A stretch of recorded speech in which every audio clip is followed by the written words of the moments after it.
So how do I select the right gear for a short film or creative video project?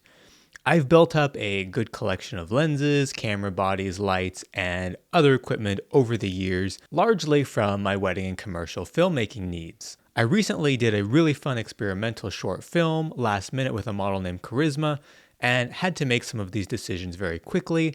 And it got me thinking, what is my thought process when selecting what gear I bring and what gear I leave at home when creating a short film or creative video? And so I thought this was the perfect opportunity to really dive into that. This process could be applied to wedding or corporate events as well, but my priority in those situations is often flexibility and adaptability versus making very specific creative choices. So the emphasis is going to be a bit different. For short films and creative shoots, 9 out of 10 times, I'm grabbing my Sony FX3 over the FX30 because I really like the look, I like the performance, and most of my lenses are full frame, so I want to use them as intended. If there was a specific APS-C lens that I wanted to use stylistically, I might grab the FX30 instead, but it's very, very rare. The principle here, though, is I'm going for the camera with the best possible image that I can when it comes to short films. If I had a Red or a Komodo, or still had my FX9 or a Blackmagic Ursa Mini or a Pixis or a Pocket 6K Pro, I'd probably be going for them. A short film or a creative shoot is going to have more of a controlled shooting environment. You're going to be taking a little more time with your shots, and you can repeat takes if you need to, so the final image quality is always going to trump the modularity or speed of operation or just getting the shot. Now, in the case of the FX3 and the FX30, both are virtually identical cameras, so there really isn't a practical difference between the two in terms of using them.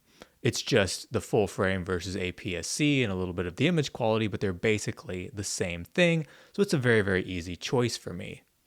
Now, the second thing that I like to consider is the lens. More than the camera body, the lens is going to play a large role in the look of a film. Do I want to have a super sharp and a clean look? If so, I'd be reaching for my Sigma Art 35mm or 50mm or Sony 85mm because they are all clinical, sharp, and clean looking images. Do I want something with a little bit more character? I'm probably going to be going for my Canon FL55, Helios 44-2 58mm, or Canon FD 28mm as my go-to choices. Do I want to shoot on anamorphic? I'm grabbing the Blazar Remus 50mm T2 that you see right there. Do I want or need more flexibility than primes for some reason? Then I'll be grabbing my Tamron 28-75.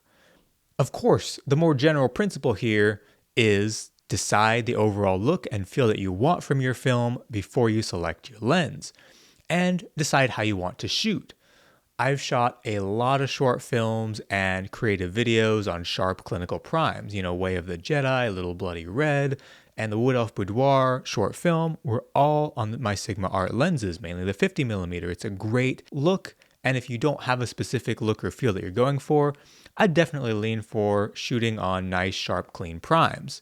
Short films like Blood in the Forest, the Vampire short film, and the Trick or Treat fan film that I did were all shot on the Helios 44-2 because it had such a strong vintage vibe and really unique background blur, especially on leaves.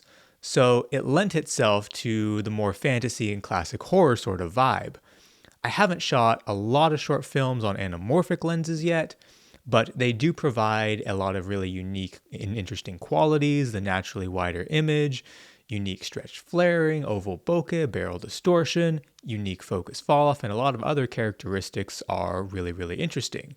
I recently released a video about shooting with the Tamron 28-75 on the Siren Scream pirate short film, in large part just due to practical necessity, and a zoom lens can be quite useful in its efficiency.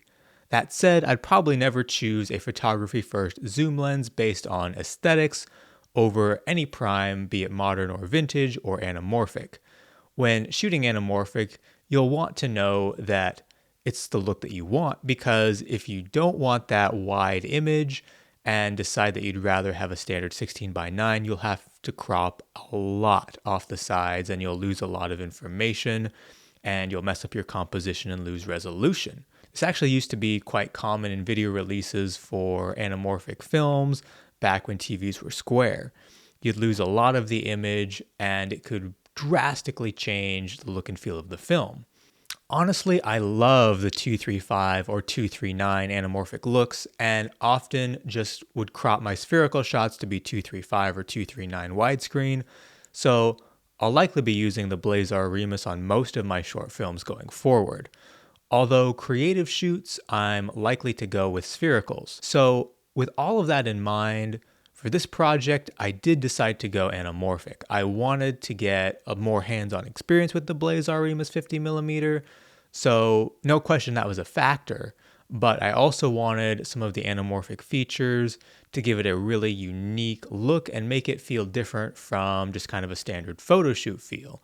And being that it was in a studio, primarily on a cyc wall, there was, at least in my mind, a risk of it feeling just kind of like a photo shoot montage. But I also didn't want to go with the Helios or the Canon FL or Canon FD lenses because a lot of their strengths are kind of in outdoor shooting, in nature, and they can actually end up being really muddy and not very pleasing when shooting indoors.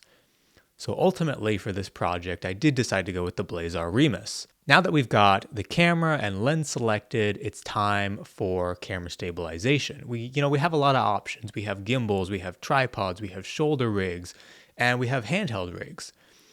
This, like lenses, is dictated largely by the creative direction. Is the film going to have a lot of sweeping and moving shots? Gimbal is going to be the right tool.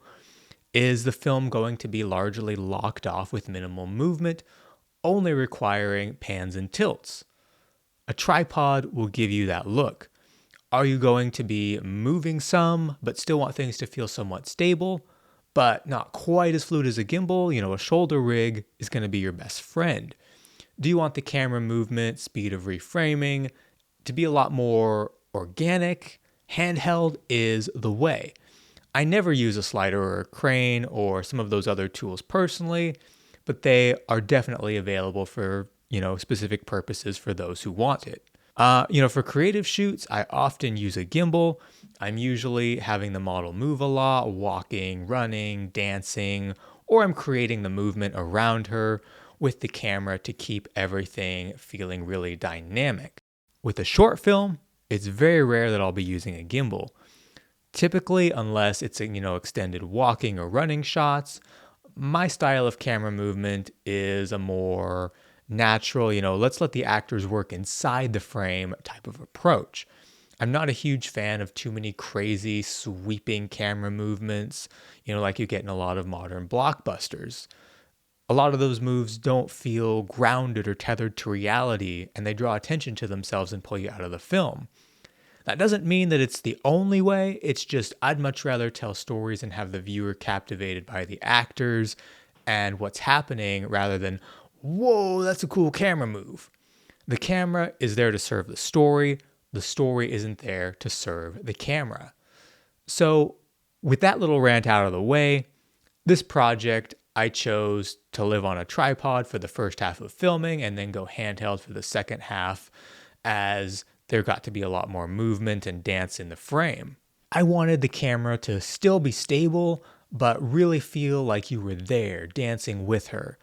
For the yoga section, I kept handheld for the practical reason that we were so low to the ground for most of it that a tripod just wouldn't have given me the angle that I wanted. I didn't want to just, be looking down on her. I wanted to be kind of level with her. However, I did do my best to maintain a very grounded and steady handheld feel so that it would feel smooth and calm and not feel all crazy and shaky. So that takes care of everything to do with the camera itself and brings us to the last piece, the lighting. And this is arguably more important than the camera or the lens when it comes to the final look of the image. Certainly, those play a factor, but the lighting shapes everything. And I knew that I wanted each section to look different. I have a lot of lights. the Amaran 100Ds with softboxes, Neewer 660s, Neewer 160s, RGB stick lights. So everything from large, soft light sources to directional harsh light sources are in my kit. Looking at how much time we had and how much I wanted to accomplish, and how impossible it might even be in the best of circumstances, I opted to go for the simplest lighting options, the Neewer 160s and RGB light sticks. With the FX3, I knew I'd get great performance in low light, even without massive lights, and in enclosed, controlled spaces, the Neewer 160s and light sticks put out quite a bit of light. They're also both battery powered, so no cable management to slow down the process. This made it very fast to move lights as needed, and I didn't have to mess with cords. I also had color filters for the Neewers and could change the color of the stick lights quite easily. So that gave me a lot of flexibility since I wanted each sequence to look and feel different and distinct, even though they were all in the same space. In miscellaneous gear, I also brought diopters, which basically act as a magnifying glass for your lens. This was important because the Blazar Remus has a really terrible close focusing distance, as most anamorphic lenses do. And I knew that I wanted some more artistic close-up kinds of shots that just wouldn't be possible without the diopter. Beyond that, it was just my iPad with the shot list, and that's it. That's all I brought. In my next video, I'll actually be on set, and you'll see me going through the shoot and discussing how it all actually went. So make sure to subscribe for that.